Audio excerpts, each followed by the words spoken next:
I want to talk from the topic of a real old school TV program. If I give this topic and you know the name of it, that means you real old school.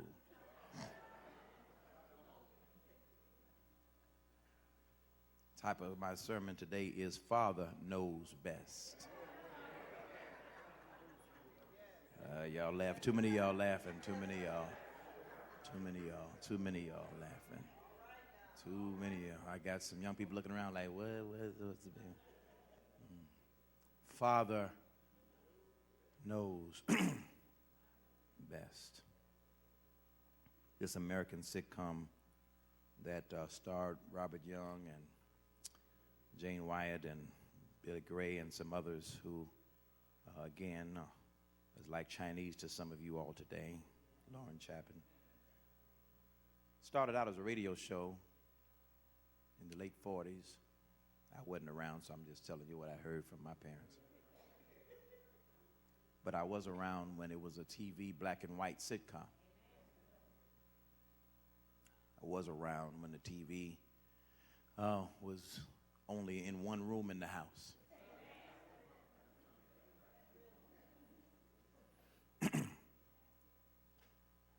I was around, Deacon Landrum, when Daddy would get his favorite chair and sit comfortably with his comfortable chair, and then everybody else had to become the antenna.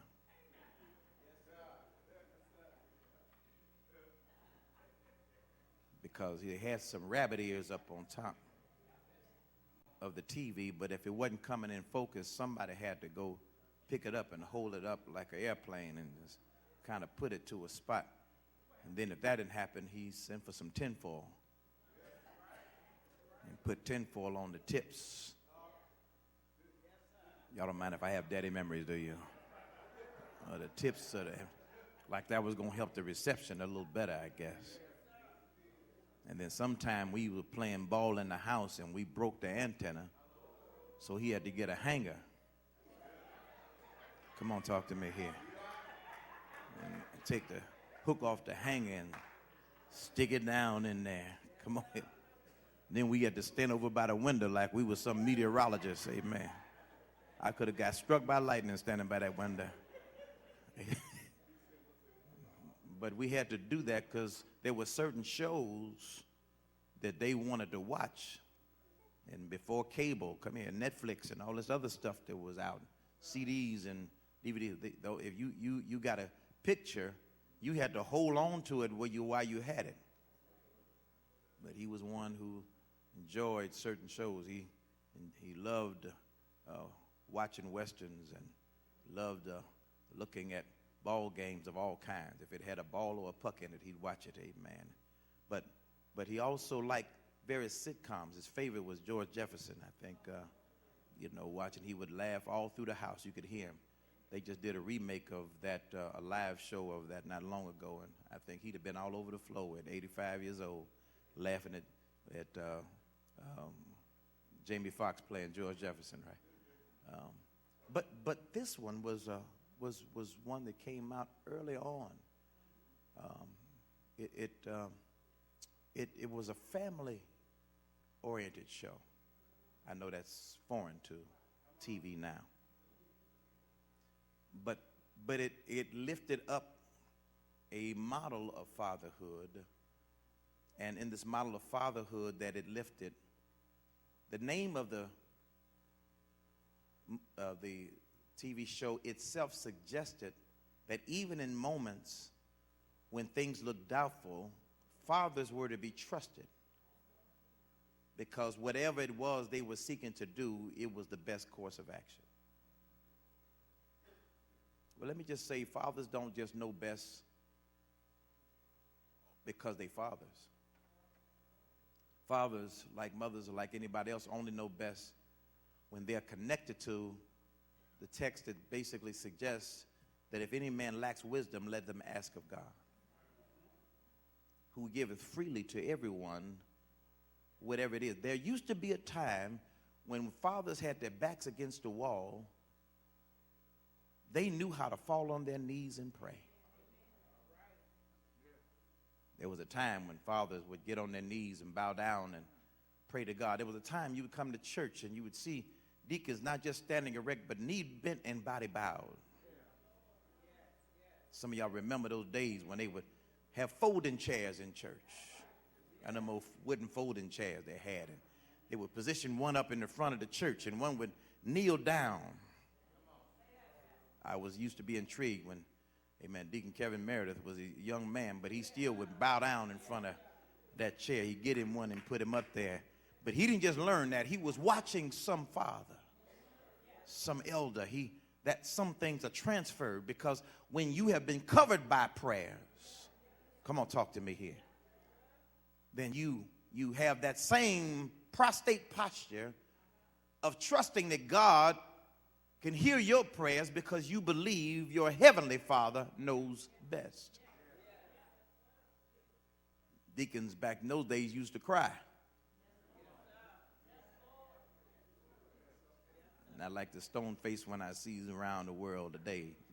I got some crying deacons here. That's because I got mixtures. Amen.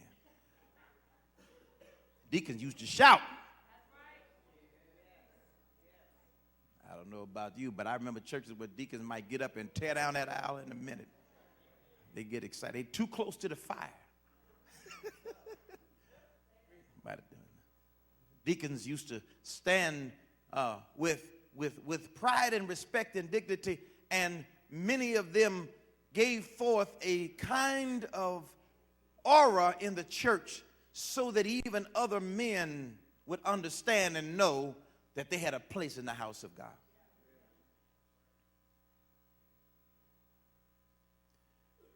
So I wonder sometimes what happened. I wonder what happened. Why is it that fathers and even men no longer see the church as that place where they can long to be after being beat down by the culture and society all week long? It used to be a time when it was pride to put on that Sunday go-to-meeting suit. It was pride to shine those shoes. It was pride to put on that Dobbs hat and sometimes even that walking stick. It was pride to call the family together, even have prayer before you left the house. Pride to get everybody in the car and drive to the church house. Walk in with family behind you like ducks walking behind. It was pride. Because people trusted that man in front, that father, knows best. Part of our society that we have is that I believe that evil forces have figured out that if they can take the man out, they can take out the family. If they can take down strong men in our society, that it won't be long before they can get to the women and children. This is not a patriarchal nor misogynistic message. This is a message that deals with the issue of knowing that everybody has a place and a function and a role that is biblically based, that should be occupied in order for balance to be given in the family and the church. And what's wrong in too many of our churches is that too many men are missing. And sometimes the issue, which can be multiple, might be because we've no longer set a climate of honor and respect so that men and fathers can be lifted up in such a way as the text teaches that we ought to honor our fathers and mothers. Now, I know we got young people today that basically suggest to believe that you're supposed to be, born respecting kids like you respect adults. But there's a different mindset that many of us grew up in. I remember Pastor H.B. Charles Jr., pastor at that time of the Mount Sinai Church in Los Angeles, currently is the pastor of the Shiloh Church in Jacksonville, Florida, Orlando, Florida. I remember one time he shared the experience of going to school, and as he was at school, he went to a school where kids from other cultures became part of his class. And they came up and they have different days, and so he grew up saying yes, sir, and no, sir, right? Yes, ma'am, no, ma'am. Y'all looking foreign like some of y'all forgot that. But he remembered calling people with surnames, Mr., Mrs., and others. But he went home with one of his young white friends or something, as the story went, and so one of his friends called his father by his first name. Hey, Frank.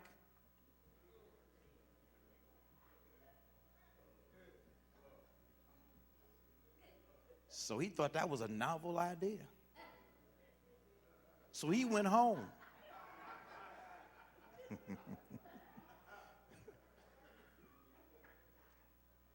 And decided he was going to try that out because it felt so good watching his young Caucasian friend call his father by his first name. Walked in the house, saw his daddy. Hey, Henry.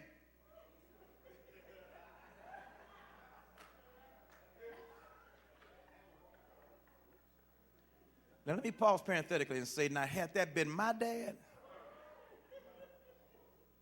the S in Steve wouldn't have got all the way out before his elbow would be halfway down my esophagus. Or a foot halfway up my rectum, one of the two, I don't know.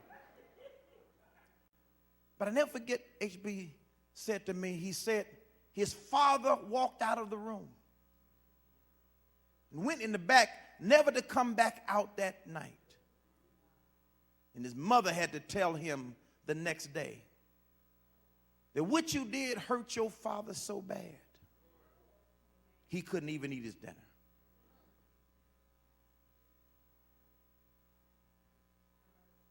And let me just say to you that it is with that sentiment that I believe happens sometime when we intentionally or unintentionally disrespect or beat down or dishonor our fathers. It is with this that many of them, instead of staying and fighting and standing up and declaring what is wrong or responding in some ways that we might expect, but many of them shrink away, shrink down, get lost, get caught up, revert, and sometimes backslide back into bad behaviors. I thought about this as I was preparing for worship this week, and I looked at a Facebook post from one of my adopted sons in ministry. Used to be the youth pastors of my first pastorate. There, a young man who had a wonderful father, who pastored on the west side of Chicago. When he went away to college and was away from school, he was not far from the city where I was pastoring, so because his father taught him to go to church, he was too far to go home to be there, so he came to and drove his car some 45 miles to be at the church where I pastored, and he and his friend would get there and they would come, but he honored his father by making sure that on Sunday mornings he'd get up and drive those 45 miles just to be in church. Some folk won't even go 4.5 seconds. I didn't say 4.5 minutes. I'm saying he drove 45 miles. Old beat-up car, he and his friend, just to be in church. We called him Butch back in those days. He's Pastor James Ivey now, pastor of the Mount Zion Church there in Beloit, Wisconsin. And he made a post, and I was blessed by it because it was a statement that I remembered making years and years ago. I didn't even know he was possibly listening, and I'm not taking credit for him saying it, but I'm just saying that it reminded me of a statement that he made that I thought was so important. And he was encouraging preachers and pastors by saying, when you get up tomorrow for Father's Day, can you be careful not to be overloading and overbearing with where you've been, what you've been doing, why you've been absent? you know, what you've been done, all the negative statistics, all the issues of done, how many babies you didn't had, and everything else. And can you at least give them a moment where they can leave with a word that will make them feel good about being in church, even if they haven't been in a long time?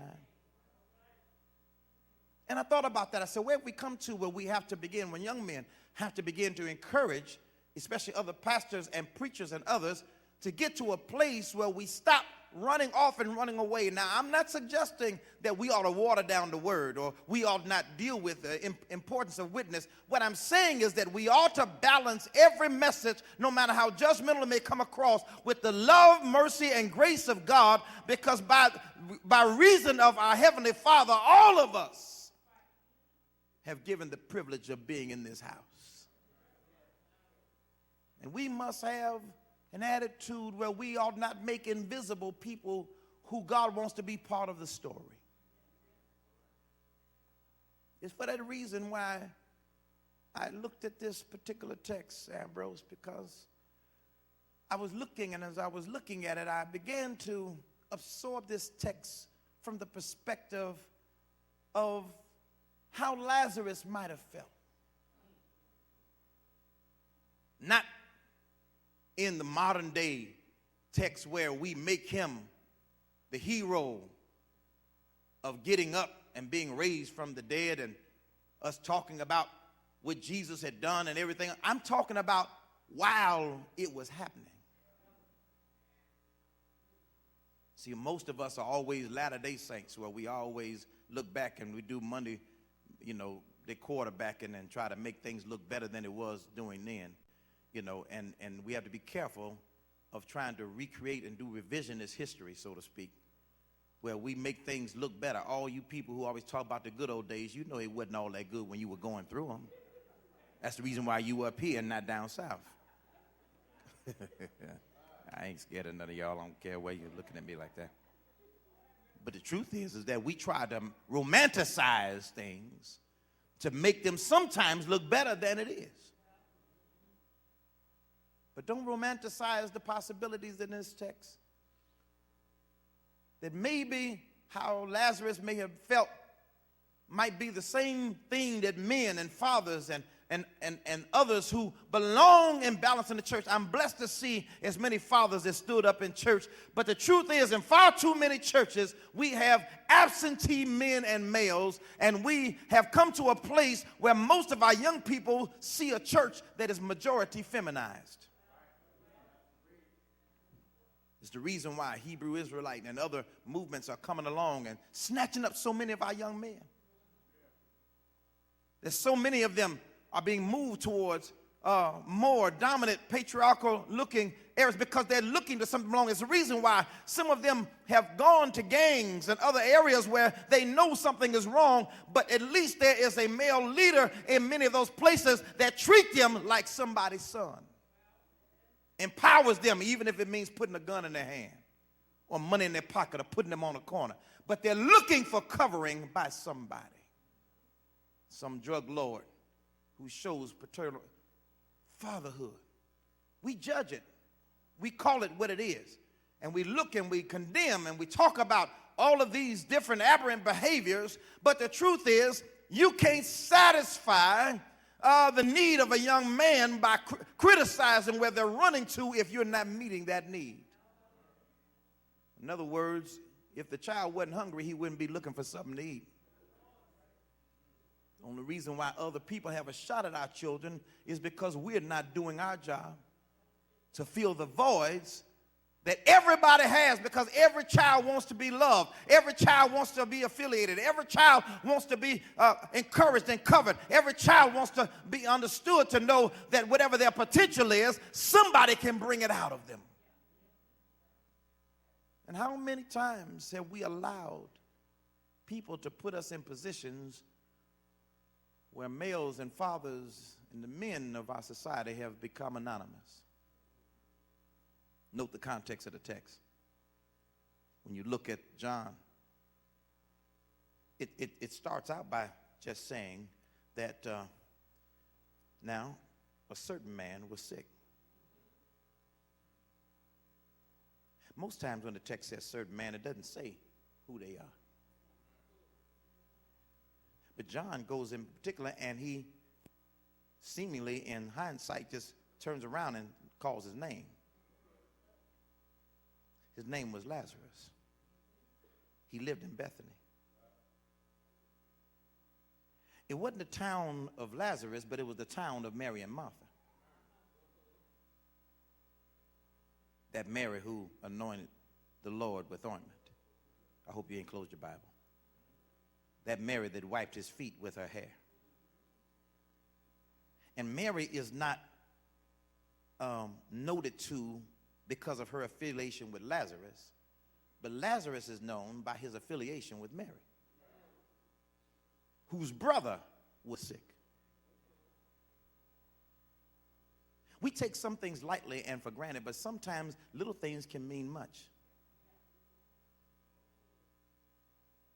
Sometimes when we look at leadership and leadership roles, sometimes whether it's intentional or not, people don't feel like they're up to their potential if they are not considered a person without their connection to somebody else.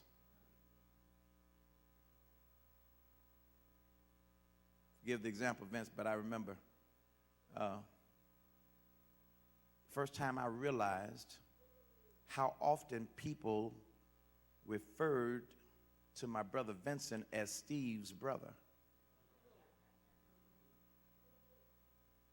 And I didn't realize that. I'm sure he realized it most of his life, but I didn't realize that until I went to Memphis, Tennessee one time to visit him after he had moved there after some time. My mother passed, others, and he went out. He was there and living there for some time and had been there for a while. And I decided I was there, and I went, and as I visited him, I went to the job where he worked, and I went to other places where he was worshiping others, and everywhere I went, I was referred to as Vincent's brother.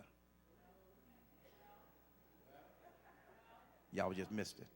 I said most of our life growing up, you know, at home, at school, in college, everywhere else, everybody referred to him, that's Steve's little brother.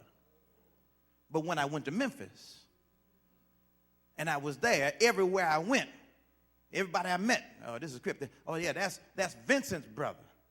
Reverend Great, that's Vincent's brother. And every time they said it, he got a little taller. Yeah, that's my. But I recognized the importance of sometimes people knowing you can be somebody without having to be affiliated with somebody else.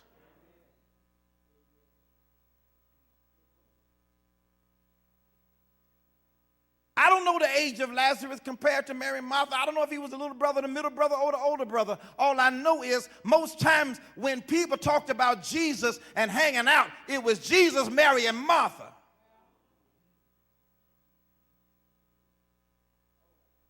And Lazarus was a byproduct.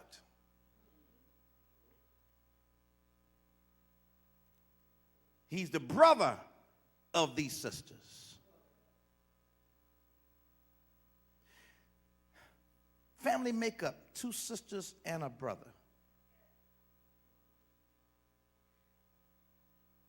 First of all, I think the text suggests to us that you ain't got to have a husband, a wife, 2.5 children, and a dog to be family. Because these 3 siblings were family. This kind of Three's Company kind of group here. Mary, Martha, and Lazarus were family. However, a matriarchal household where the women outnumber and deal with the men in this text sometimes looks like the picture of why some people are critical of the black church. Not a Euro-American Three's Company type arrangement. Some of y'all remember where Jack, he was the male in the family, in the group, and he had 2 roommates. He's the center of attraction, and he's going on, but he has to be funny to manipulate and control Chrissy and Jennifer.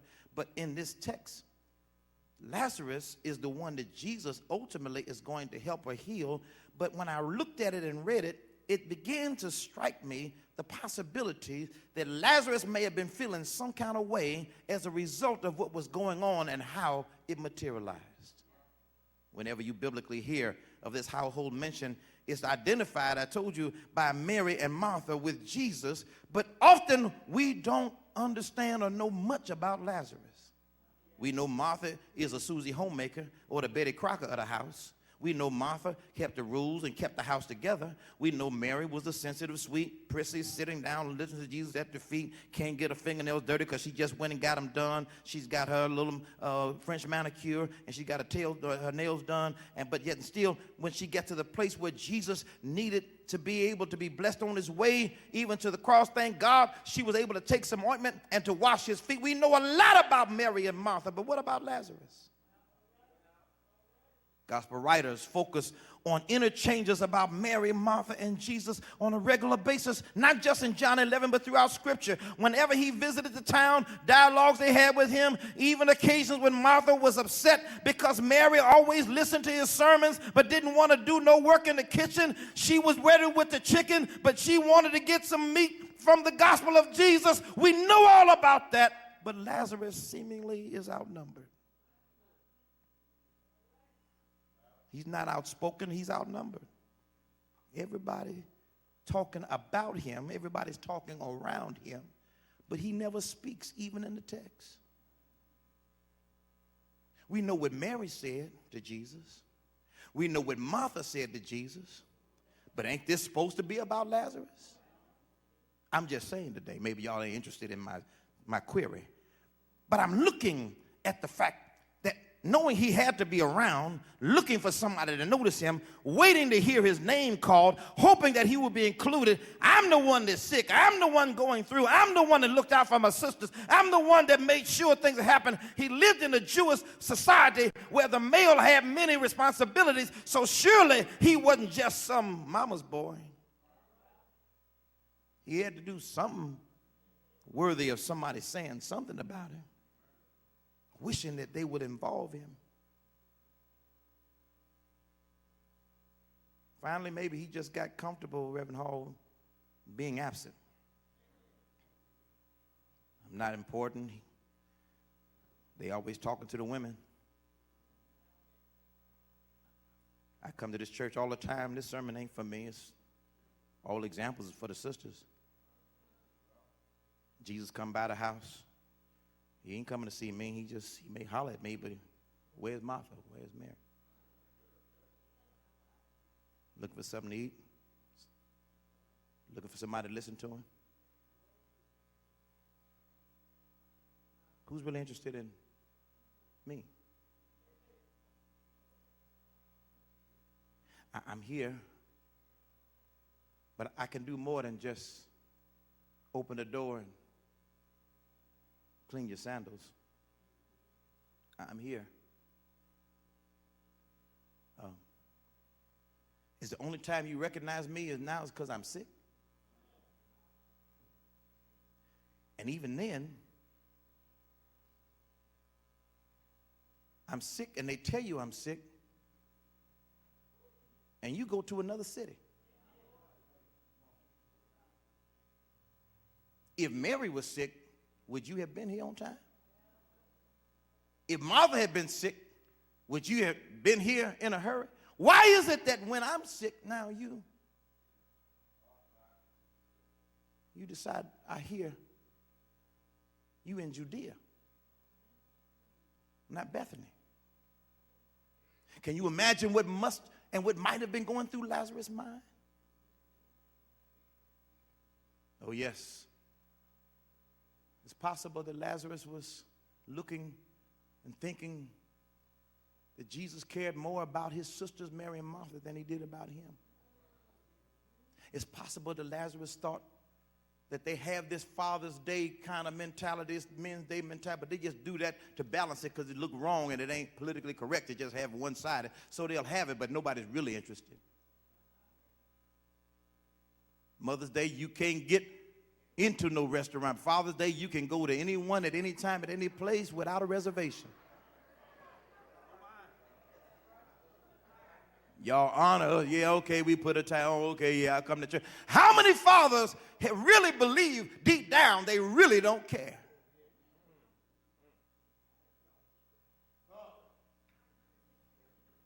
Mama get a brand new dress, red bottom shoes without no paint on it, get a purse, get a trip, get some cards, get some cash, and you bring me the same old necktie you bought me 2 years ago. Don't realize it's the same one. How many garden tools can I get?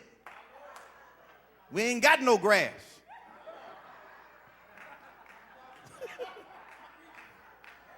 You want me to fix on something, want me to mix it. Everything is for me to help you do something. And please don't bring me that doggone fruitcake. I done beat up some birds with it. The dog died eating that thing when I gave it to him. Nobody really cares.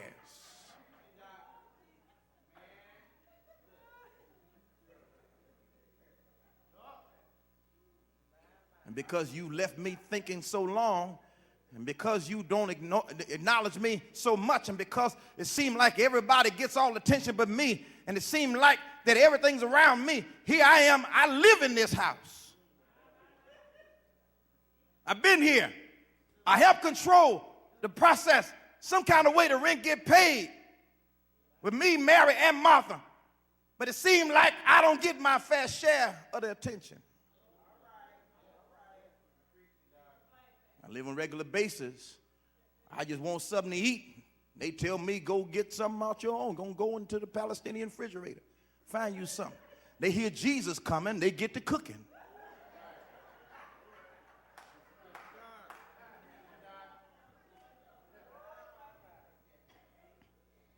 How is it you cooking up all this food and you making all this spread for somebody who just come to town and late even now when he do come? And here I am every day. I'm working, I'm paying, I'm cleaning, I'm cutting, I'm doing everything, and I can't even get a peach cobbler every now and then.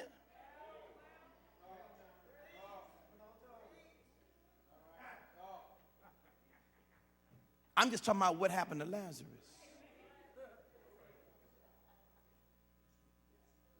And then because of the way the interplay goes, and because nobody helps, and because nobody says nothing to nobody, then all of a sudden wrong things start playing in Lazarus' mind possibly.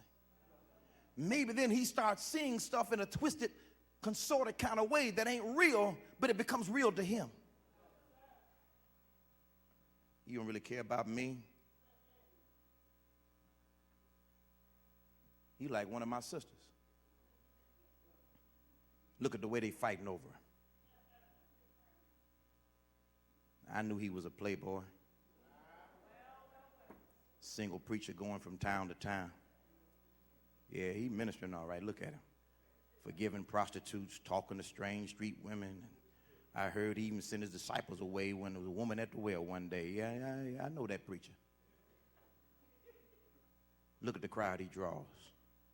All them women, and the Bible even say about how many women came to see him. The only reason why the men came is because the sisters were there.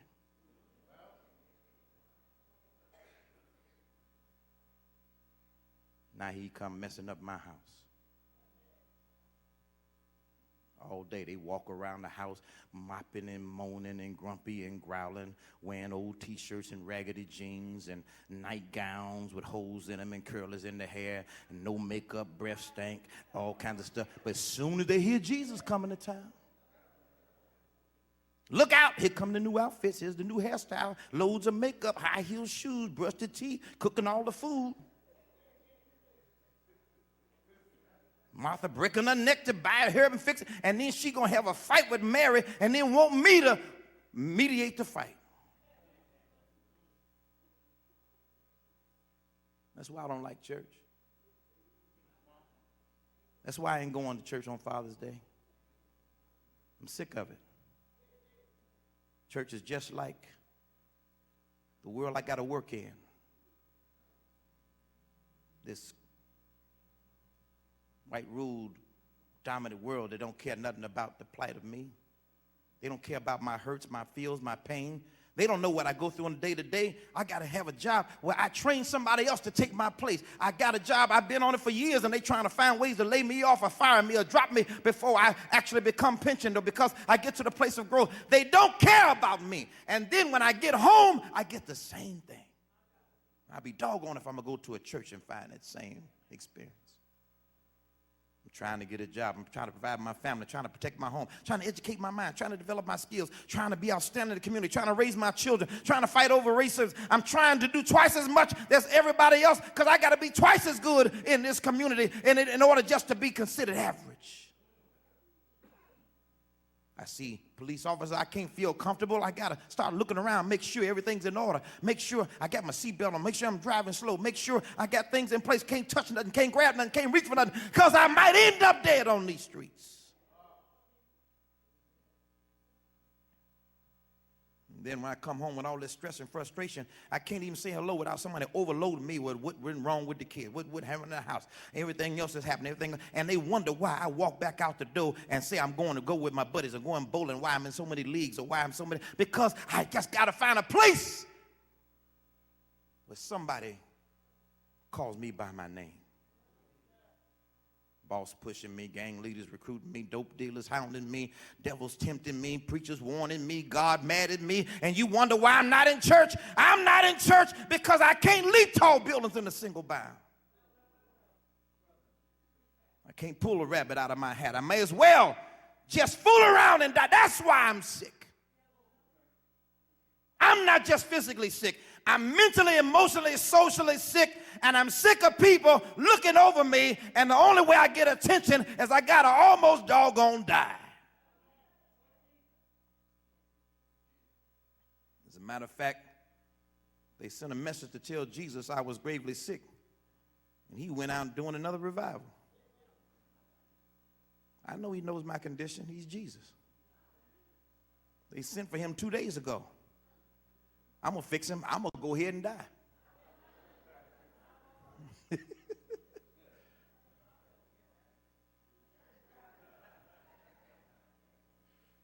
I'm just giving you a different side, beloved, of maybe how Lazarus might have felt. Forgive me if I just messed up your Bible. Forgive me if I just messed up your John 11 story. But I might have just helped you figure out why Daddy keeps saying, no, I ain't going. Sometimes I don't feel like going, and I'm the pastor. I'm letting you know how sometimes when people don't honor, understand, nor respect what it really is that you ought to do or try to do and how difficult it is to do it, they want to show you support, but it ain't support if it ain't something that you feel called or led to do. Otherwise, it's just charity.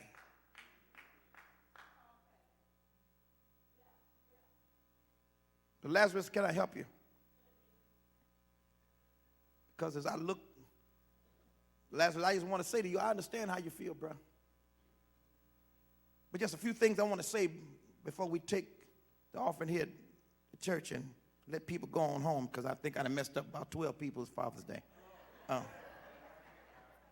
Lazarus, let me just tell you, first of all, a late Jesus is better than an on-time anybody else.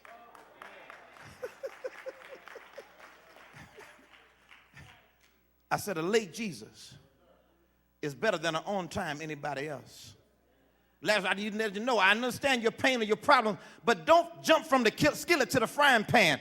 Find me somebody in the streets that's going to do you better than Jesus. Find me somebody in the club that's better than Jesus. Find somebody in some dope den or some job or wherever it is, wherever you're going, whatever you're doing, whoever you're turning to, I would say to you, stick with Jesus, because in the end, he may not come when you want him. Can I get a witness here? But there's going to come something to happen to you like this sickness you got right now, and there's some things you can't do for yourself. There's some places you can't run, you can't hide from yourself, and your arms are too short to box with God. Lazarus, I would stick and wait. Because the truth is, Jesus may not be all you want him to be or understand him to be. But I heard a songwriter say, Jesus is the best thing that ever happened to me. Tell your neighbor, a late Jesus is better than an on-time anybody else. I heard Dottie people say he's an on-time God. Yes, he is. He may not come when you want him, but he'll be there right on time. Can I get a witness here? Secondly, Lazarus, let me just say to you that your grief and your loss matters to God. Can I say to you, if you look close enough, had you hung around long enough, had you didn't just fool around and die, what you would have come to find out is that when Jesus got there, he wept.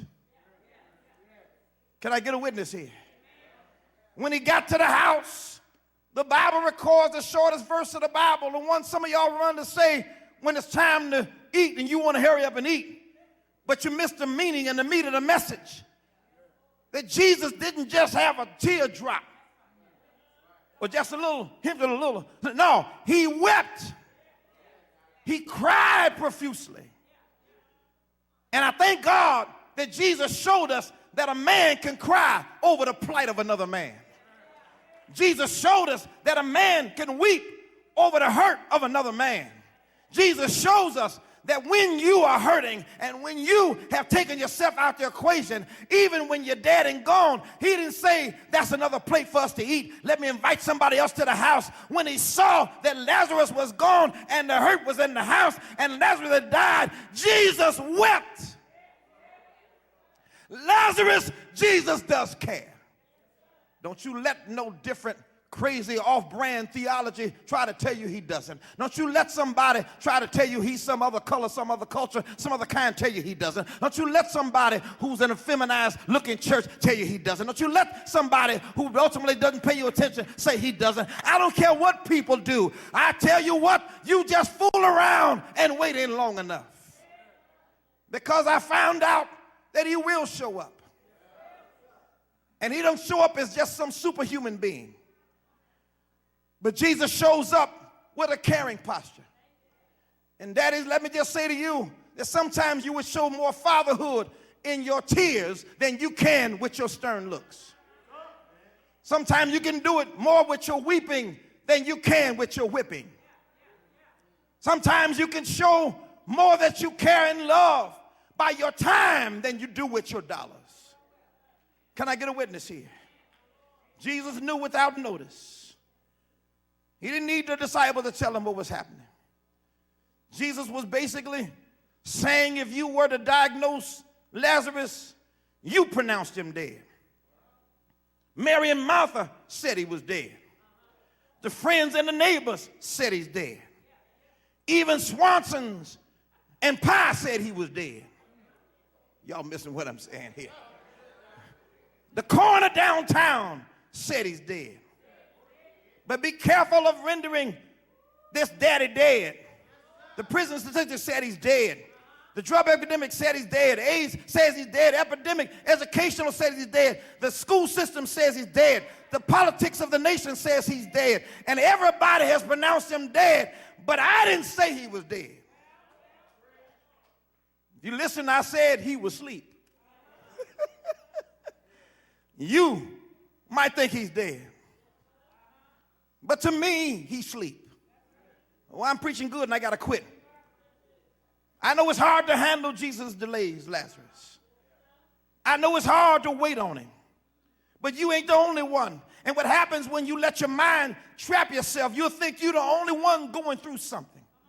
And you get the Elijah syndrome, like you're the only one who's suffering. But I heard God say, look over the horizon. You'll see I got people that never bow down to Baal. You're not the only one who's suffering, Lazarus. I got women suffering. I got boys suffering. I got girls suffering. I got nature suffering. I got people all over the world suffering. Lazarus, you're not the only one, but if you were the only one, I would still weep over you. Let me just say to you, sisters, as I close this text, many of you have given up on your husbands. Many of you have given up on your boyfriends, your babes, your boos, your daddies, your baby daddies. Forgetting that for a few moments they was somebody. I said for a few moments. That's why it's Father's Day. But your sons don't believe that you really care unless they hear you pray over their daddies. So you say stuff that pronounces them dead, but when do you ever pray for their resurrection? Who needs a man anyway, you say?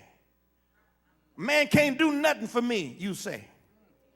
You ain't nothing, never been nothing. Daddy wasn't nothing, ain't nothing to me. I don't need no man without L.T.B. All men are D.O.G., all the stuff you done said. At what point do you say, Father, I stretch my hands to thee?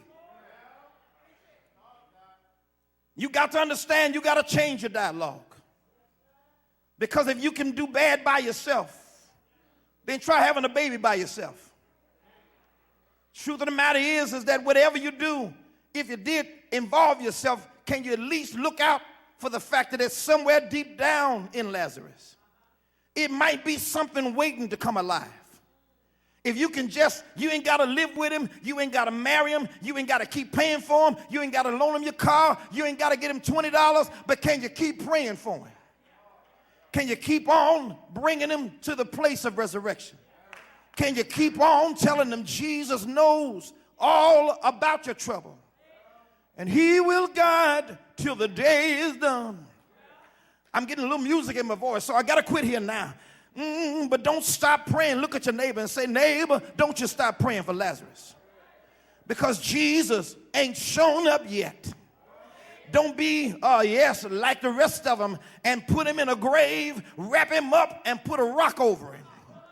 Jesus ain't showed up yet. Look at your neighbor and say, neighbor, are you waiting on Jesus' response? Can I get a witness here? I'm glad that I looked at the text and I read it a little closer. It said, Jesus said, our friend Lazarus is asleep. But the reason I'm going is because it's time for him to wake up. Somebody say, wake up, Lazarus. Can I get a witness here? Shake somebody next to you and say, you need to go home and wake up Lazarus. Lazarus might be sitting next to you. You need to tell him, pastor's closing, wake up Lazarus. Can I get a witness here? Somebody ought to give God praise, because even though Lazarus has been dead 4 days, surely he stinks by now. Surely he ain't no help to nobody by now. Most women feel like that ain't no help for him, so they didn't put him off in a tomb. They come rolling in church by themselves. But don't you dare just invite him on Father's Day and forget him on the 4th Sunday and the 1st Sunday and the 2nd and the 3rd Sunday that comes after that. Matter of fact, at some point, if you keep on praying for him, you don't have to call him. He'll get up and call you. If you keep on praying for him, you ain't got to take him. He'll start getting in the car and take you. If you keep on praying for him, you ain't got to show him how to pray. He'll wake up and he'll be praying again for the house, praying for his family, praying for his job, praying for his enemies, and those that despitefully use you. Don't you know there's life in Lazarus? Look at somebody and say, there's still some life in Lazarus. He's in the tomb, but there's some life in there. He's wrapped up, tied up, tangled up, but there's life in there. There's a rock in there that's holding him in. The government thought they had him. Everybody thought he was down. But somebody says there's life in there. I wish you point to a man, point right in his face and say there's life in there. Some of their eyes have gone dim. Some of them hope is good and dashed. Some of their love is going lackluster. But point at him and say there's life in there. I'm glad Jesus had the power to not just weep, not just show up, but he stood up and he spoke up. My last point is, when Jesus calls you, Lazarus, will you answer? Jesus said, Lazarus, come forth. I heard old preacher, old Henry Herners, back in the old day, Deacon Landrum, he said, I'm glad he called Lazarus by his name, because he had walked in and just said, come forth. Adam would have got up. Can I get a witness here? Esau would have got up. Jacob would have got up. David and Solomon would have got up. Habakkuk and Zechariah would have got up. And every one of the Old Testament men would have got up. But he's calling you by your name. Can you hear him calling? Can you hear him calling? Shake somebody's hand and say, I gotta go. I hear Jesus. He's calling my name. I'm talking to you, Lazarus. It's time to come out. Come out, come out. Wherever you are, stop your hiding. Stop your pouting. Stop your excuse making. Jesus loves you. He cried for you. Can I tell you one more thing he did? He died. He didn't just do it in this text, but one day he crawled up a hill called Golgotha. He climbed a hill with Lazarus on his mind. He said, Lazarus, I raised him up one time, but he's gonna die again. But this time, when I die, he won't have to die no more. Is there any man here glad that Jesus died for you? And when he died, you don't have to die no more. Give somebody a high five and say, thank God for my daddy, Father.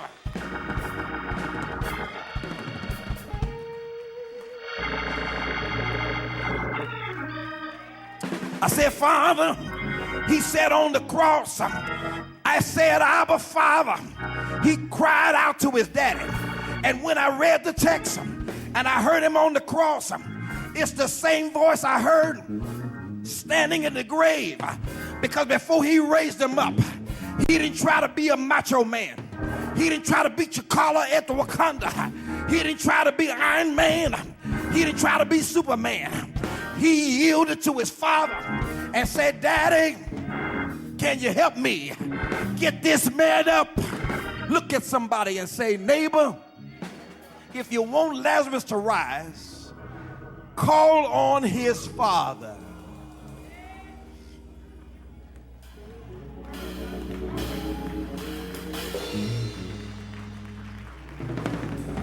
I'm not going to go past that. I'm not going to holler past that. I'm not going to run past that, because that's the point I want you to remember most. If you want Lazarus to rise, call on his father. The power was not in Jesus telling them to roll away the stone. The power was not in them unwrapping Lazarus and him coming forth bound. The power was not even in him saying, loose and let him go. All of those were aftermaths of where the real power was. Don't miss the PowerPoint of the text. The PowerPoint of the text is when Jesus turned Lazarus back over to his father.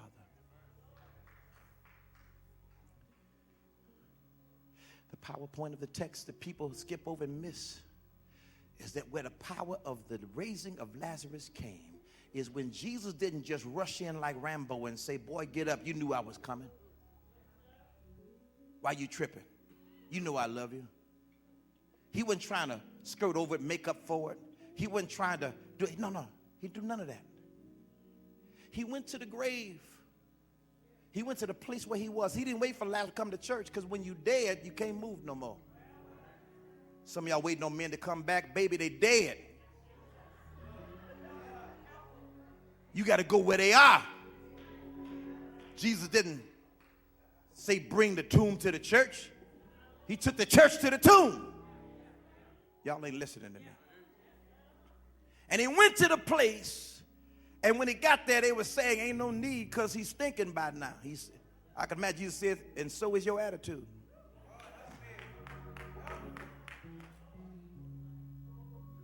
But when he got there, he shows us how Lazarus can be raised. Turn them back over to their father. Call on the one that created them, cares, loves them, and when everybody else has rejected them, even after years of abandonment, even after years of hurt and pain, every man wants to hear the loving voice of his father. Some kind of way, I imagine Lazarus heard Jesus talking to God about him. Some kind of way, while he was laying there stinking, rigor mortis setting in, some kind of way, I think he heard Jesus say, Daddy, your son is laying in there. He needs your help. Daddy, the one you created with purpose and promise, pain has gotten so deep that they have given up on him. The government has written him off. Politicians have only seen him as a statistic. He can't even get a ability to stay in the house because the house can't get a check as long as he's there. Church don't care about him because it seemed like there are only a few spots where Lazarus can serve, so he decided to go on and just give up the ghost. He didn't die a martyr's death. He died of a broken heart. But Daddy, I heard you was wounded for our transgressions. I know it because that's why you sent me. You were bruised for our iniquities. I know it's true because that's why you sent me. Chastisement of your peace is upon me. You sent me because you care about people like Lazarus. So, Daddy, help me help Lazarus. That's the prayer you ought to pray. Father, help me help Lazarus. That's the prayer Jesus prayed. Can I hear somebody say it? Father, help me help Lazarus. Say it again. Father, help me help Lazarus. Say it louder and mean it. Father, help me help Lazarus. If you think Lazarus can be raised again, give God praise today.